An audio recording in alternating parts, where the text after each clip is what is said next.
Olá, o programa Marketing e Comunicação recebe hoje o professor Carlos Alberto Piazza, consultor de marketing.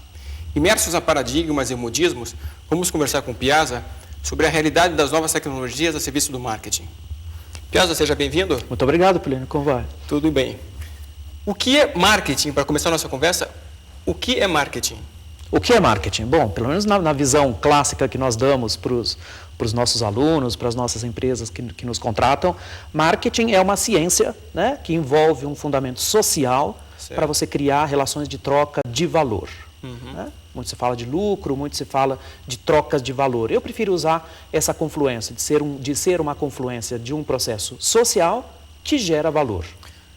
Dentro dessa evolução do marketing, hoje se fala muito em marketing integrado. Isso. De que maneira o marketing integrado sofistica o próprio marketing? Ok, ele sofistica e desmistifica ao mesmo tempo. Certo. Que antes as células elas eram completamente díspares entre si, a comunicação não fluía entre uma célula e outra, porque normalmente você tinha 3 grandes áreas de comunicação que não se tocavam, né? A área de comunicação de marketing, junto com as suas estruturas de marketing, toda a área de relacionamento institucional, cuidava de marca, das relações corporativas e relacionamento com a imprensa. Hoje o que a gente assiste, até dos Estados Unidos para baixo, para Brasil, alguns países da América Central, México, por exemplo, já começam a adotar o conceito de ter um único profissional para ter a abrangência de todas essas áreas. E aí, na verdade, que o marketing começa a penetrar, a cultura do marketing se dissemina na organização, entrando na área das finanças, na área da logística. Sem dúvida alguma, porque na verdade hoje o que a gente defende muito é que os produtos puros estão acabando. Eles se transformaram em serviços. Seja um produto tangível, ele é um serviço, ele presta um serviço. Então, dentro de uma estrutura de um produto que virou um serviço, toda empresa faz marketing, não só o profissional de marketing. E nós podemos dizer que o marketing, dentro da questão de um produto, uma indústria fabricante de um produto, que a diferença dessa empresa, um diferencial competitivo, está muito mais no serviço que é prestado e que vem agregado a esse produto do que o próprio produto? Sem dúvida nenhuma, porque se você for olhar a decisão de compra do consumidor, o que ele olha é o benefício que aquele produto ou serviço produtificado traz para ele. Então, o que se ataca hoje é o conceito de entrega de benefício, não o produto tangível. A gente fala muito hoje que eu digo já há algum tempo para cá, da evolução dos processos de comunicação.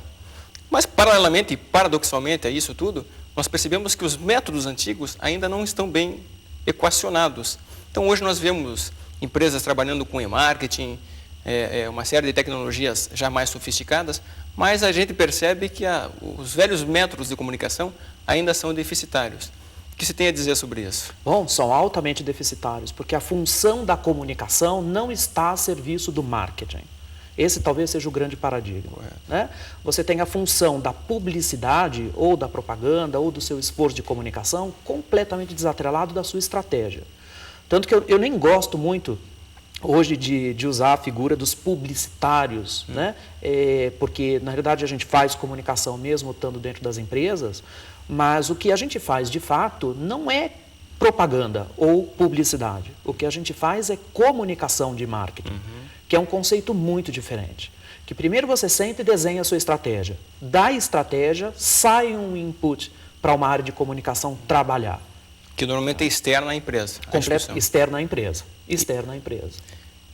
Por que há essa confusão, quase que indissolúvel, da comunidade em geral, em confundir marketing com propaganda? Ah, ok. Isso é uma coisa super engraçada, porque você tem... A propaganda, ela nada mais é do que um grande cavalete de toda a sua estratégia. Então, quando você for olhar todas as formas de comunicação, imprensa, relacionamento com imprensa é a mesma coisa. Relacionamento institucional corporativo, a mesma coisa. Da área de produtos, a mesma coisa. Quer dizer, você tem toda uma estratégia, se você for no conceito tradicional dos 4 P's, o P da promoção, onde entra a comunicação, ele sustenta toda uma estratégia de produto, uma estratégia de mercado, toda uma estratégia de abordagem, de preço e tudo mais. Então, é a parte que se sobressai a todas as outras, né? Responsabilidade do P, né? Vamos chamar assim, da promoção, de sustentar a estratégia de marketing. Essa é a confusão. Mas porque ela é mais bonita, ela é mais visível, ela é mais artística? Porque a discussão sobre a estética da forma é muito mais atrativa de se fazer do que a discussão pela eficácia da estratégia. Um dos quesitos importantes na questão do marketing é a questão da pesquisa.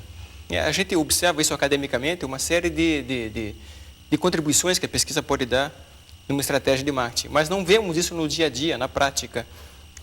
De que maneira a pesquisa deveria ser utilizada de uma maneira mais frequente, mais contundente? Ok. Bom, eu vejo isso de duas maneiras. Você tem a pesquisa externa para calibrar tudo aquilo que você está fazendo, porque existe uma certa pretensão, né, embutida nos profissionais de marketing hoje, diria até um pouquinho de falta de humildade, às vezes, porque os profissionais de marketing não representam 95% da preferência dos seus consumidores. Né? Certo. Quer dizer, você tem aí, já de cara, você tem uma contaminação. Então, por mais que você esteja na prancheta desenhando algo que vá a mercado, ninguém lhe deu esse papel. Você é simplesmente um porta-voz de um segmento de mercado, mas você deveria ir ao mercado fazer a consulta. Não tem essa prerrogativa de falar pelos outros. Não tem, né? Você não tem isso. Quer dizer, é muita pretensão hoje dos profissionais acharem que eles representam o gosto dos seus clientes. Grande parte dos grandes erros que acontecem hoje vem dessa vertente. Por um outro lado, você tem a pesquisa dentro da empresa. Porque se você também não estabelece os teus filtros de conhecimento interno, se o teu cliente mudou, como ele mudou, se ele mudou geograficamente, se ele mudou comportamento, se ele prefere outras coisas.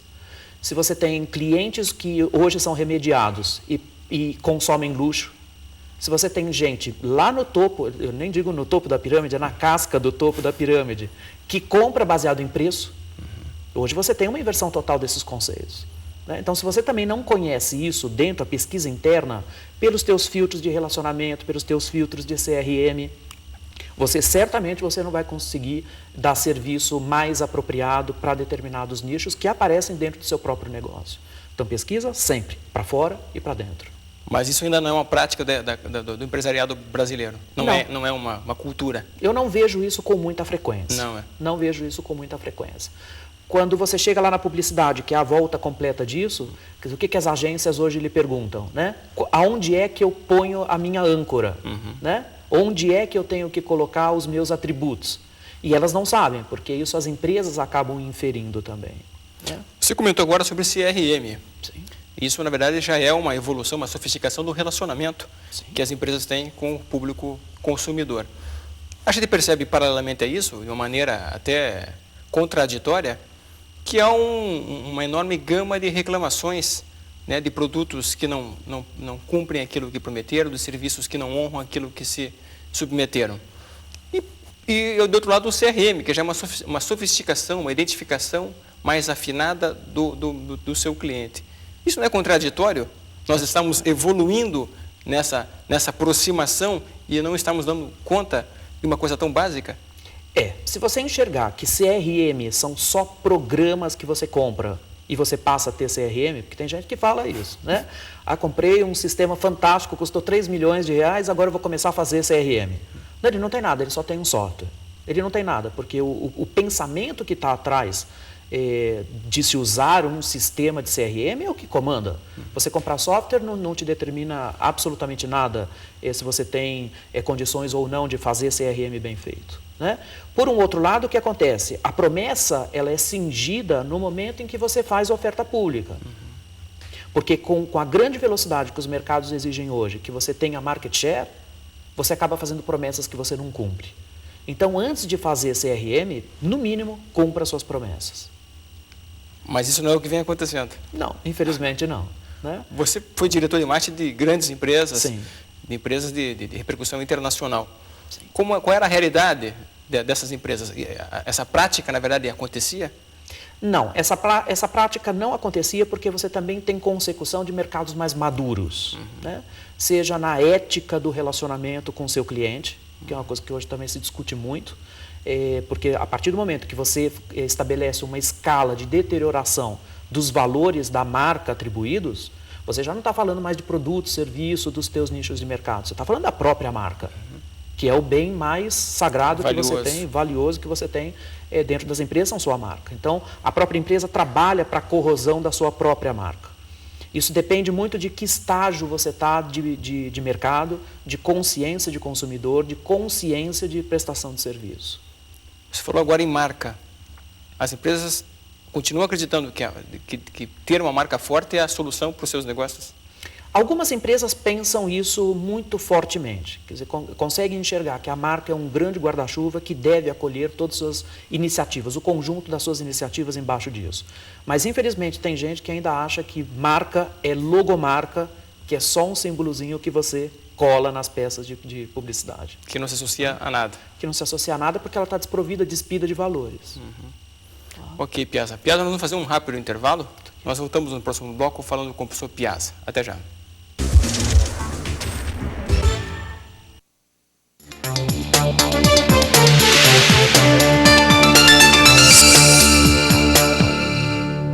Doenças como Parkinson, tuberculose ativa, AIDS, cegueira, câncer podem deixar a pessoa incapacitada para o trabalho.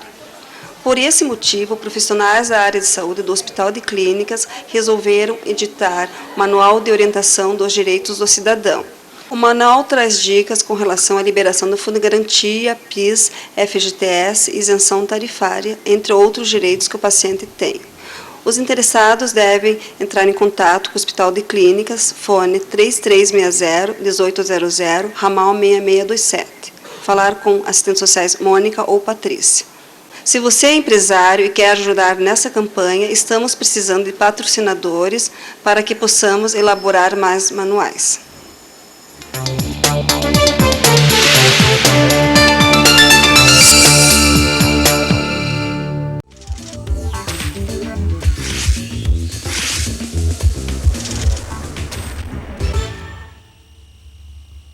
Olá, estamos de volta no segundo bloco do programa Marketing e Comunicação, hoje conversando com o professor e consultor Piazza, Carlos Alberto Piazza.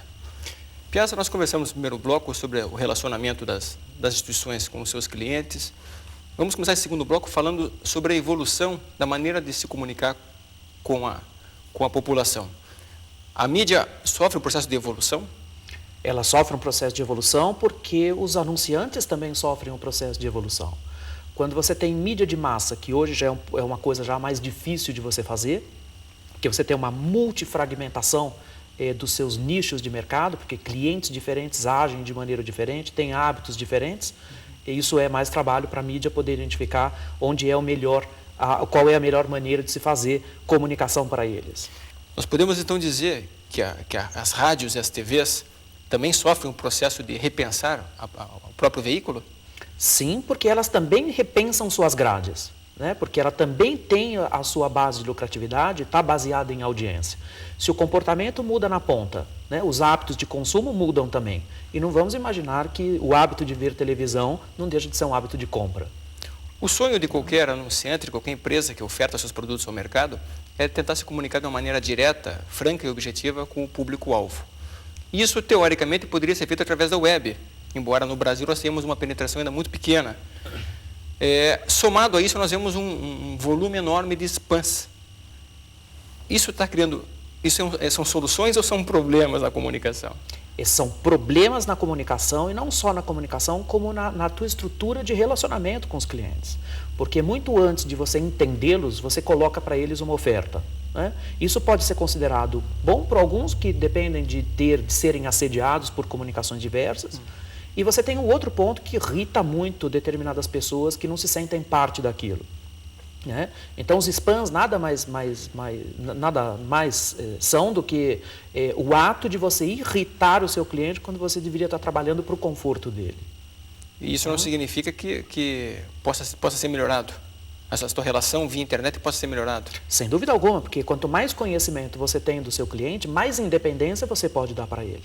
Quanto mais dentro da web você for, para dar independência para o seu cliente, mais responsável você tem que ser pelo que ele quer fazer com a sua marca, com os seus produtos, da forma com que ele quer se relacionar. Hoje não existem muitas empresas no mercado aptas a fazer esse tipo de relacionamento. Eu diria que muito poucas conseguem chegar num estágio interessante de relacionamento. Porque se interessam em medir, se interessam em colocar as suas estruturas de IT, de inteligência, da tecnologia de informação, junto com o negócio para poder criar ferramentas para você poder medir de onde veio o cliente, por onde ele andou, que site ele veio, se ele veio do Brasil, se ele veio de fora. que página ele entrou, que página ele saiu, quanto tempo ficou em cada uma. Hoje, raríssimas empresas conseguem medir isso. E é a inteligência que se perde. Os veículos de massa, na verdade, sempre prometem isso, baseados em GRPs, em uma série de estatísticas, Ibope's e tudo mais, informações sobre o volume de telespectadores ou de ouvintes de uma rádio aptas a receber essa mensagem. No entanto, nós não percebemos o cliente, o anunciante, fazendo uso dessas informações, aferindo esses resultados. De que maneira isso pode ser feito? Né? Como o anunciante pode obter dessas informações, gerenciar melhor o seu negócio? Ok. Planos de mídia a gente vê isso com muita frequência, porque na realidade a grande distorção que existe hoje com grandes profissionais de comunicação é o interesse maior no que a gente chama de prova do X, que é só a grade de programação que o seu comercial vai estar sendo inserido, do que a própria estratégia de mídia em si, né? Se você não consegue medir que volume você está falando, se ele está à beira da superexposição, se a comunicação é adequada, se você passou um filtro de afinidade, se você leu só os dados da pesquisa do Ibope Monitor, isso são dados que podem enriquecer o seu negócio. E mais do que isso é entender que uma determinada dinâmica de mídia, uma programação de mídia, ela pode ser alterada em função dos exercícios que você tem, principalmente quando você está fazendo função reversa do que a gente chama nos Estados Unidos de double duty, quando você faz marca e vendas ao mesmo tempo. Às vezes, um errinho numa estratégia de mídia pode fazer com que o abandono nas chamadas no teu telemarketing seja violentamente grande. Nós vemos uma realidade de uma oferta maior do que uma demanda. Quer dizer, a competitividade está muito grande. Isso coloca o consumidor, né, como um elemento decisor do poder de compra. Com essa realidade hoje desse consumidor, ele continua sendo a sua majestade ainda? Ele continua sendo majestade absoluta. Eu não diria que hoje ele está um pouquinho tirano até, né? Vamos dizer assim. Ele foi uma majestade, hoje é uma majestade tirana. Porque com a mesma velocidade que ele adota, ele condena, né? O ciclo ele não está perfeito. A gente nunca viu isso no planeta antes acontecer. Não existe registro histórico dessa grande massa de oferta que a gente assiste hoje. Quando você tem muita oferta acontecendo, o consumidor pode escolher. E eu até falo para os meus alunos que o melhor comportamento que um profissional de marketing pode ter é visitar supermercado, porque a gente não presta atenção nisso. Se você olhar a quantidade de tipos de leite diferente que você tem, cada um espelha um mercado completamente diferente. Sabão em pó é uma loucura o que você tem, porque você tem altamente especializado, né? 17, 18 tipos diferentes você consegue ter de produtos. Isso é para que as empresas consigam se qualificar para atender melhor determinados nichos de negócios. Mas o público está apto a perceber todas essas nuances, todas essas sutilezas de ofertas diferenciadas? Ele percebe porque quando ele vai ao supermercado ou ele vai às compras, ele sabe exatamente o que ele quer. Às vezes ele não sabe o que quer, está predisposto, né? Porque é a mesma coisa que passear em shopping, você só não decidiu o que você quer comprar, mas que você pisou lá dentro para comprar, não tem a menor dúvida. Você está sendo aberto a receber impactos, né? Quando ele entra num processo de decisão, que ele encontra o que ele precisa do outro lado, a relação para ele faz todo sentido. Então existe, é percebido. Inevitavelmente, com essa quantidade de empresas concorrentes, a gente pode imaginar que algumas empresas ofereçam coisas que não possam cumprir. Nós recaímos inevitavelmente numa questão ética. Qual é essa relação ética com a comunicação, ou mais do que isso, com o próprio marketing? Ok, a gente está falando diretamente do valor da marca, né? Você vai ter uma marca de valor a partir do momento que ela não venha a cingir promessas que são feitas com seus consumidores. Porque hoje, com o excesso de oferta que você tem na ponta, se eu me sentir traído por uma marca, eu simplesmente abandono, falo mal para um monte de gente e vou para outra marca, né? Isso, o Jack Trude fala muito bem disso, que as mentes elas são instáveis, né? Elas não suportam a sobrecarga de comunicação eletrônica que vem em cima delas. Se eu encontrei uma ruptura, eu mudo simplesmente de marca. Essa realidade nos traduz uma aceleração do tradicional ciclo de vida do produto, ou seja, os produtos que estão entrando no mercado têm uma vida útil cada vez menor para o nosso telespectador poder entender. É possível enxergar nessa realidade que os produtos que hoje são colocados à disposição dos seus consumidores têm uma vida útil cada vez menor? Eu diria que sim. Hoje a gente põe à prova nossas áreas de produção, que enlouquecem junto conosco, né? Porque a velocidade com que as coisas acontecem, que são determinadas pelo consumidor e que são determinadas também por outras correntes que são fora do consumidor, porque hoje você vai dizer tecnologia da informação, as áreas de telefonia, as áreas de internet, as áreas de telecomunicações, elas subverteram um pouquinho a ordem natural do marketing. Isso não é positivo nem negativo, é uma consequência, né? Não existe juízo de valor nisso. Ela inverteu o conceito tradicional de marketing, de que o marketing pensa em suprir necessidades de clientes. Na realidade, as áreas de tecnologia criaram coisas diferentes, onde não existia demanda latente. Tá certo. Né? Então, hoje, os profissionais de marketing correm um pouco atrás das inovações, tentando dar vida para essas novas soluções. Então, eles criam, na verdade, desejos que ainda não eram aspirados pela massa consumidora. Exatamente, porque eles se antecipam ao próprio movimento de qualificação. E como é que funciona isso para produtos que não têm esse valor agregado, essa tecnologia de ponta? Como é que se dá isso para uma commodity, por exemplo? Pois é, a commodity ela fica na ponta porque com o grande volume de concorrentes que você tem, produtos iguais ficam absolutamente iguais. Aí é que entra a força da marca. Que a marca é uma coisa engraçada, a gente olha a marca, percebe a marca, tem uma opinião sobre ela. Mas, na realidade, a marca hoje é o único elemento que você tem de fazer diferente coisas iguais. Esse comportamento de compra do nosso consumidor se diferencia para segmentos de classes sociais distintas, faixas etárias diferentes, ou ela tem um comportamento único, quase que equalizado? Ela tem comportamentos equalizados na grande massa, mas se você pesquisas às vezes dizem coisas surpreendentes para a gente. Pessoas diferentes entendem a sua marca de maneiras diferentes e se relacionam com elas de maneiras diferentes. Piazza, está havendo uma mudança na relação das empresas com as agências de propaganda, né? Com a desregulamentação da lei. Hoje as empresas podem estabelecer negociações individualizadas com as agências. Isso é bom para os anunciantes? É ruim? Depende da forma com que você enxerga isso. Pelo menos é a opinião minha de profissional de quase 30 anos de mercado. Eu acho que independe, porque você assim, não tem caro ou barato nessa relação. Se você tiver simplesmente uma agência passiva, que simplesmente anuncia o que você quer, você vai ter uma agência submissa à tua estratégia, à tua maneira de gerenciar. Se você tem uma agência mais parceira de você, que te ajuda a entender o segmento e que te ajuda a fazer a leitura dos movimentos da concorrência, isso muda muito de figura, porque também você tem um trabalho de consultoria embutido nisso, né? Então, eu acho que como as agências são parceiras e elas são responsáveis pela criação do cavalete de sustentação das estratégias, eu não vejo por que não remunerar as agências por um trabalho mais perfeito.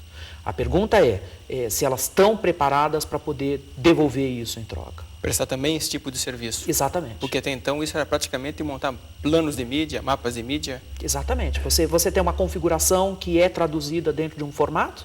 Mídia ficou um assunto muito técnico, que muitas vezes são feitos através de softwares. Hoje não tem mais a figura do profissional de mídia, né, que te faz um plano de mídia cortado sob medida. São muito poucos profissionais hoje que fazem isso. Porque os clientes também não demandam esse tipo de preocupação. Tá certo.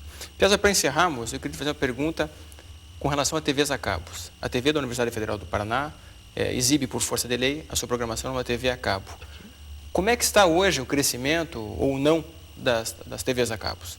Ok. O que a gente tem, pelo menos do que eu tenho assistido, olhando um pouquinho de fora, da oferta que as TVs a cabo fazem, ele é um exemplo típico de comoditização desse mercado. Porque hoje todas oferecem todas, né, transmitem todas, e que, de novo, por mais que você não tenha, hoje você já tem também algum sistema de aferição de audiência dentro delas, passou a ser uma escolha também dos clientes. Você vê que antes existia alguma coisa assim, o aspiracional de ter TV a cabo é que você não ia precisar ver comerciais. Né? Hoje os comerciais voltam para dentro da TV a cabo em todos os níveis, né? Então, de repente você não traído, mas você leva um susto porque fica tudo igual. Então hoje se você pergunta, você assiste TV aberta ou TV a cabo, ou TV fechada, as pessoas já não sabem mais. Se acaba, se se aberto, acaba se ou se não é. fecha. Porque, na realidade, dentro do ciclo de opções dela, esse é o processo de desenvolvimento do potencial do seu cliente. Né? Antes, quando o TV a cabo era aspiracional, a commodity era a TV aberta.